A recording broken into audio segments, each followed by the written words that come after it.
Hello and welcome to Bible FPL. Just a quick review of Game Week 38, where we finished on the main team and the Bible team, and then also a quick look at a team I've put together for the World Cup Fantasy that's coming up in a few weeks and will give us something else to follow. Um, Firstly, it was a painful finish in the end on the Bible team. As you can see, we finished just outside of the top 100k. We were 1 point off the top 100k. There was a few things that I could have done differently to have got it. I think Kinskin for Allison being the main one, but I tried to stay true to the morals of the series of that one.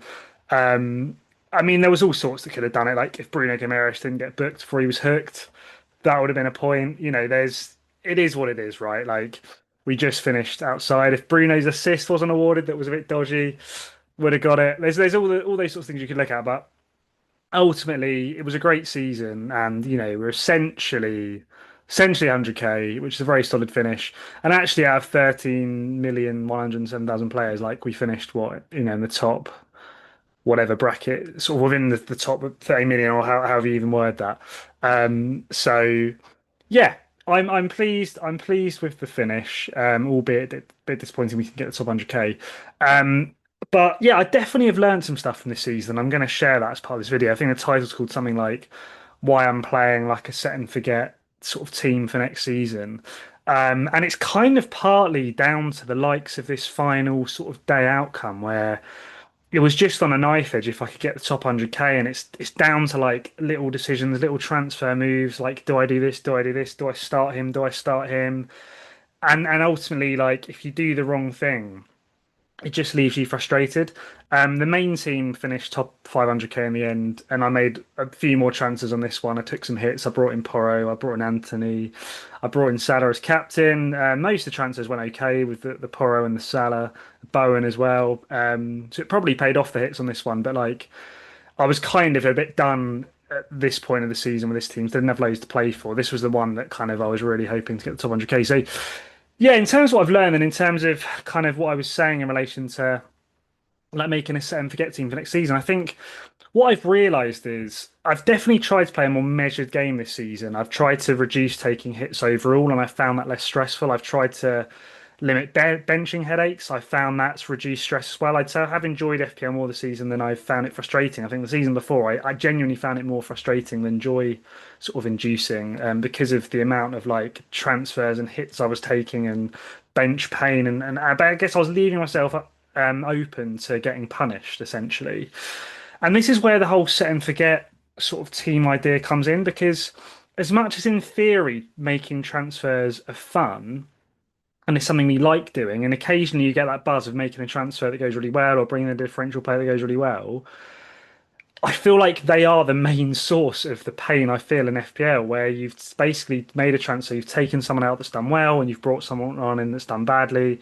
Same sometimes with captain choices and last minute captain changes. Like the things we can often control are the things that often will bring the most FPL pain. So I'm like, let's try and just eliminate some of those factors and enjoy FPL for what it is, which is getting points and enjoying the points you get without factors that come into that are going to add kind of stresses and annoyance. So the set and forget idea is basically this. I've put together this team as an example of what sort of team you could put together to go for like a set and forget season. Now, I think I maybe wouldn't play it as legalistically or as kind of whatever the word is, as strictly as some people that do set and forget teams. That literally the idea of a set and forget team is, if you're playing it really legalistically, is like you make a team at the start of the season, you leave a captain on one player, you leave your vice captain on another player, and you literally just tune out for the rest of the season in terms of tweaking anything. And at the end of the season, you just see how well you did with the team of players that you've had sat there all season, with the automatic substitutions coming in, with players that may have been injured and stuff like that. But I think if like a bunch of your players do their ACL, like if your season's cooked before you've even started, so I think I would allow myself to make transfers if players get injured, and that also isn't going to cause FPL pain anyway, is it? Because it's like I'm bringing in a striker for someone that is injured, so the player I bring out who's injured physically can't outscore the player I'm bringing in because they're injured. So I think I would allow those things. I think I'd probably still use some chips. I think it would be a case of like make a team for game week 1 that maybe can bench boost in game week 2 or something, or sorry, make a bench boost team for game week 1, like triple captain game week 2 if there's an opportunity just to sort of get those chips in before too much in your team could go wrong. And I think the idea would be maybe you can burn some transfers during the season, unless there are lots of injuries you have to deal with. But anyway, the point is, so this is the sort of team I would go with, right? So you'd have basically the key is you'd have players that you're confident are going to be nailed for 90 minutes, right? They're going to play every game regardless. You know they can return in any given fixture, no matter, whoever they're playing. I think the DEFCONs increases the appeal of a set and forget style of FPL because you know that players have reached the points in difficult games and better games with the DEFCONs. So the team could look something like this. So you've got Raya in goal. I've got Kepa as backups. Like if for some reason Raya got injured, I've then got Arsenal's backups. I've always got an Arsenal keeper covered, and I've got Gabriel there at the back. So you've kind of got double Arsenal defence all season locked in, and you just see how they do. Obviously, Gabriel's an absolute weapon from set pieces. If a Gabriel gets injured, you just bring in the likes of Saliba, and you keep the same sort of format. Tarkowski is in there because again he's just nailed for 90 every week. He's good for DEFCON. He's going to get some set piece goals during the season. You just play him every week. Virgil's the same. He's just a beautiful 90-minute man. He's got some good DEFCON ability. He's got some set piece threat. He plays for a decent team. Like you just play him every week and you enjoy the points he gets.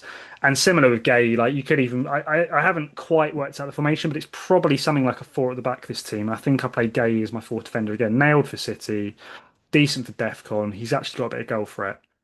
And you play a back four with those two keepers, and you just play it week in, week out. And then Rodon's just one of those players that's not going to bother you on the bench because you're not going to really want to start him over any of these guys at all in the season.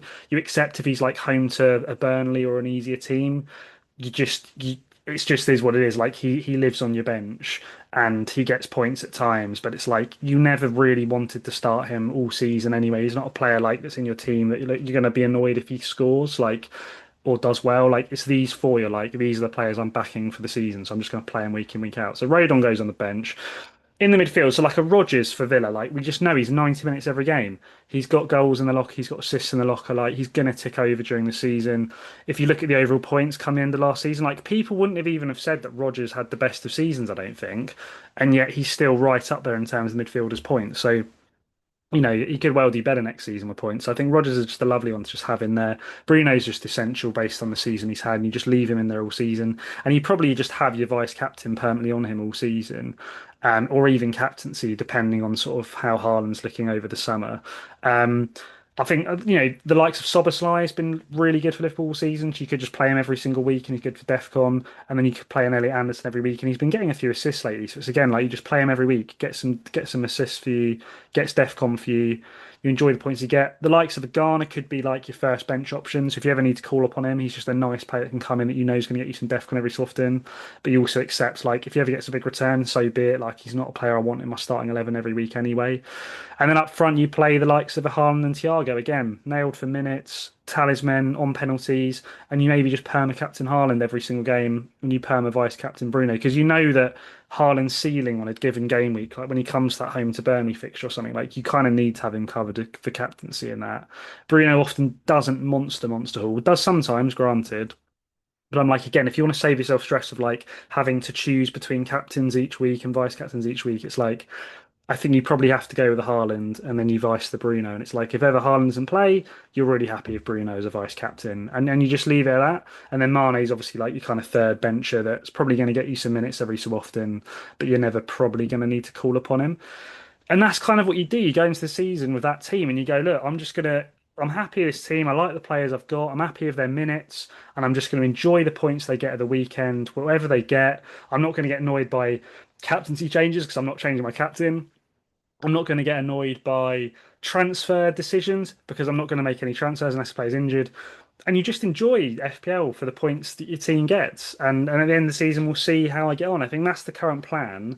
And I think as a Christian, like, I find, things that bother you too much can become like idols, the Bible talks about, where it's just like this has become an addictive frustration. It's become too much of an emphasis in my life to a point where it's robbing certain joys in the rest of my life, my mental health. It sometimes robs time with the family if I'm just feeling really frustrated about an FPL thing that's gone wrong. It's like again, okay, right, how can I manage the season in a way that, yeah, this game isn't controlling me, but I'm actually just enjoying it for what it is. And this is an idea I'm going to use potentially next season to help yeah, to help that to happen. And hopefully, if you, some of you listening that have had similar experience to me, you may find this an inspiring idea yourselves. And like I think, when it comes to double game weeks and stuff, like there's free hit chips, there's things that I could probably look into using that I could still allow for the series in a way that, again, it's not going to be a frustration if I've got a load of players blanking. If you time those things well, I think you can still do it in a way that doesn't bother you. But yeah, we'll see how it goes next season. I think this is the plan. We'll go into the next season like that, and I'll review how it goes as the season goes on. In terms of the World Cup team that I've put together, just quickly, I think I'm going to go for a similar kind of approach, to be honest. Now, with the World Cup fantasy, you can bring in more kind of substitutions to your bench and stuff, but you still have decisions to make, like, oh, is 6 points enough for a player that I want to sub in or sub out? Like, at what point do you kind of call it? And actually, when I was tinkering with the team, I was like, I actually landed on a starting 11 that I really like.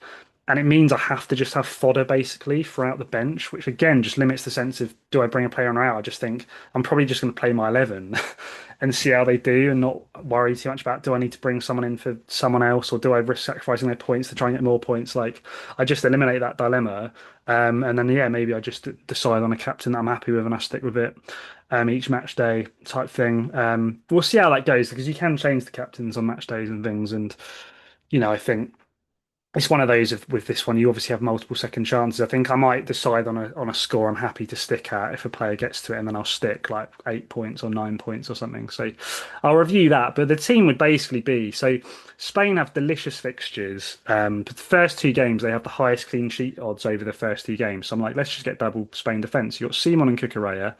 And then I've also got their star man for some attacking coverage, Yamal. He may well end up being my captain for that game. So I think that just looks lovely. Kimmich is just looking like a steal. Apparently, he's probably going to be on penalties and set pieces, and he counts a defender. So it's just a no-brainer. Like Kimmich has to be in your team, and they've got some decent fixtures, particularly this first one. So Kimmich is just a lock, the biggest lock ever. Gabriel again, like decent fixtures, set piece threat. We know he can do Brazil. For me, I want him in my team. So you basically play keeper, back three, Yamal, Bruno Fernandes. I mean, the season he's had, like you just can't really look past him, can you? Good fixtures as well. Xhaka is in there as a cheap one because he's probably on pens for Switzerland set pieces and has some decent fixtures, so he'll do a nice job. Rafinha's on set pieces and stuff for Brazil, good fixtures. He's in there, and then I've managed to wangle in the best three strikers, all of Haaland, Kane, and Mbappe. Because for me, Kane's in the form of his life this year. Although the fixtures aren't as plumb as other teams, I mean, you could see him scoring in all of those. He's been playing incredibly for Bayern. I want Kane in my team as an England fan. And Mbappe, we know what he can do, and the fixtures there as well, particularly that Iraq one. And then again with Haaland, like we know what he can do. Two great fixtures to start off with. Maybe come the third fixture. I said I would try and avoid doing transfers, so maybe you just see how he does against France. Of course, he could do something against France, but you definitely want him for those first two. So again, Haaland for me has to be in there to start off the campaign with. And then this is your fodder. So this guy, for some reason, has come at 3.8 when everyone else in the midfield's four above. So he helps with funds.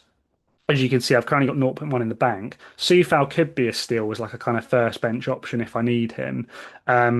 So, I think you have a captain and vice captain this, don't you? So if I want to do the set and forget thing, I may just like say like captain Yamal, vice captain someone else, and then leave it. And then I think if you don't do anything, your automatic substitutions work if you need someone. So Sufal could be just a lovely first bench player that I'm not thrilled to start. But if I need to, if someone misses out for whatever reason, he could come in to get us some points as a first bencher. So that might be what I end up doing actually to follow through the set and forget strat. Apparently, the Scottish keepers are going to be either the 3.5 or 3.6 mil one. So I'll see what's happening with their lineup in the friendlies. And when it looks like we know who's going to be playing for Scotland, I'll just pick the other one. So because I've got a point 0.1 in the bank, if I need to upgrade it to gun for 3.6, I've got the money there to do it. And again, if Simon doesn't play for whatever reason, hopefully I'll then get the Scottish keeper in, who, to be fair, for their first fixture against Haiti, like pretty decent. And then yeah, this guy will be fed bench because I highly doubt he's going to play if he's 3.8 million. But we'll have a look if I get a chance anyway at that team. And then it'd be nice if we can to get another player that might get some minutes at 3.5 mil. Like for now, I've just got a Mexican in because they play on the first game week. But I don't think this guy starts. I'm going to see if I can, near the deadline, it might become clear that a 3.5 million defender is actually a starting defender, and then they'll just go in for this player kind of thing. But yeah, that's kind of the how the team looks. I think it looks incredibly strong, with those three defenders, four midfielders, three up top. It's a very stacked, very strong starting 11, and it also provides that set and forget sort of appeal that I like, that can reduce maybe some stress in terms of having to make too many tweaks. And I can just go into the campaign with like, I love this 11 players. I'm just going to enjoy how they get on, and I'm not going to worry too much about transfers and tinkering and changing captains. Let's just enjoy how we get on with the team I put together. So, yeah, I'm hoping this reduces stress and increases joy. I hope for those watching this, some of you may have come away from some inspiration towards maybe playing the game in a way that can also increase your joy and limit your stress of FPL. I've been learning more and more each season about this sort of thing and how to actually just enjoy the game more and more. And that's ultimately what this game should be all about, having fun. So I'm learning how to do that more and more myself. And I hope this has helped some of you guys to enjoy it more and more yourselves as well. But for now, yeah, I'll leave it there. Do comment if you have any questions or things. Like and subscribe is always appreciated. For now, yeah, thanks so much for watching. If you followed me all season, thank you. You're an absolute legend. And yeah, I look forward to catching you guys whenever I next upload.